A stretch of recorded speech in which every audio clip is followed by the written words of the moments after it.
আসসালামু আলাইকুম ভিউয়ার্স, আমি আছি মোহাম্মদ বিপুল ইসলাম। আপনারা দেখছেন বিপুল বিডি ব্লগস। আর বিপুল বিডি ব্লগস এর পক্ষ থেকে পবিত্র মাহে রমজানের শুভেচ্ছা অবিরাম থাকবে আপনাদের মাঝে। ভিউয়ার্স, অনেকদিন ধরে আসলে আপনাদের মাঝে আসলে Malaysia calling visa update video কিন্তু আমি আসলে দিতে পারি না। সেইজন্য আমি আন্তরিকভাবে দুঃখিত। তার কারণ আমার একটু পারিবারিক সমস্যার কারণে আর কোম্পানির সমস্যার কারণে আসলে আমি নিয়মিত আপনাদেরকে সময় স্পেন্ড করে আপনাদের মাঝে ভিডিও দিতে পারি নাই। তো এখন থেকে ইনশাআল্লাহ প্রতিনিয়ত ভিডিও পাবেন। আর যে জন্যে আসলে আপনাদের মাঝে আসা সেটা হচ্ছে যে মালয়েশিয়ার কলিং ভিসা রিলেটিভ আপনারা অনেকেই আমাকে আসলে কমেন্ট করতেছেন যে ভাইয়া মালয়েশিয়াতে যে কলিং ভিসাতে যে কর্মী আসার যে ব্যাপারটা ছিল বা যে আসতে না পারা যেসব কর্মীদের আসলে যে ৩১শে ২০২৬ সালের ৩১শে মার্চ পর্যন্ত কিন্তু সময়সীমা কিন্তু বেঁধে দিয়েছিল।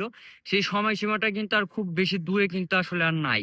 আর মাত্র সামনে কিন্তু ১ মাস ২ থেকে ৩ দিন কিন্তু হাতে সময় আছে।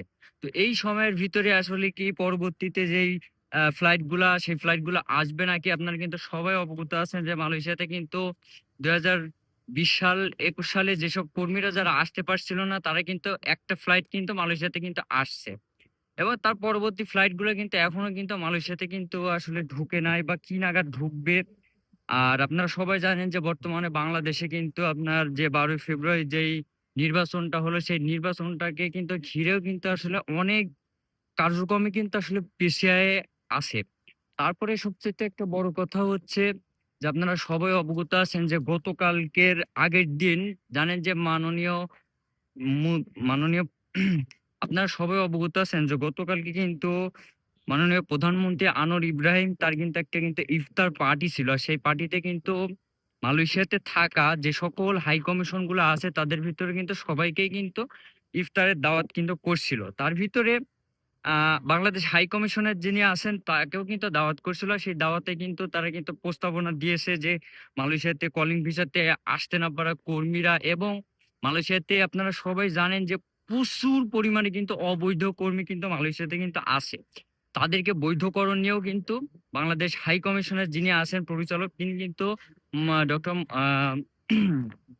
আনোয়ার ইব্রাহিম স্যারকে কিন্তু তিনি বলেছেন বা জানাইছেন কিন্তু বিষয়টা।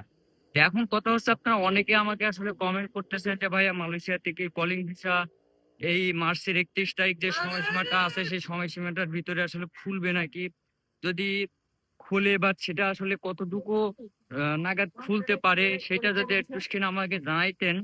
তো সেটা হচ্ছে যে আমি আপনাদেরকে বলি যে মালয়েশিয়ার কলিং ভিসা আসলে বর্তমানে নির্ভর করতেছে কিন্তু একদম আপনাদের আ বাংলাদেশের যে মন্ত্রী আছে তাদের উপরে।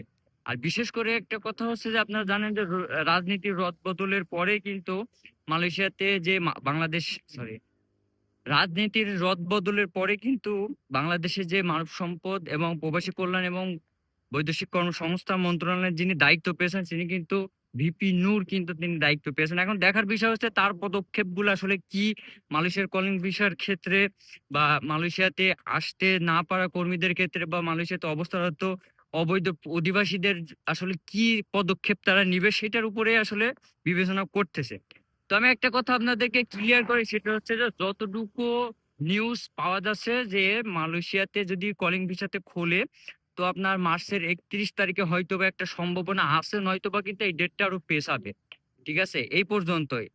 আর প্রতিনিয়ত মালয়েশিয়ার যদি নতুন কোনো আপডেট যদি আসে তো অবশ্যই আমি আপনাদেরকে জানানোর চেষ্টা করব।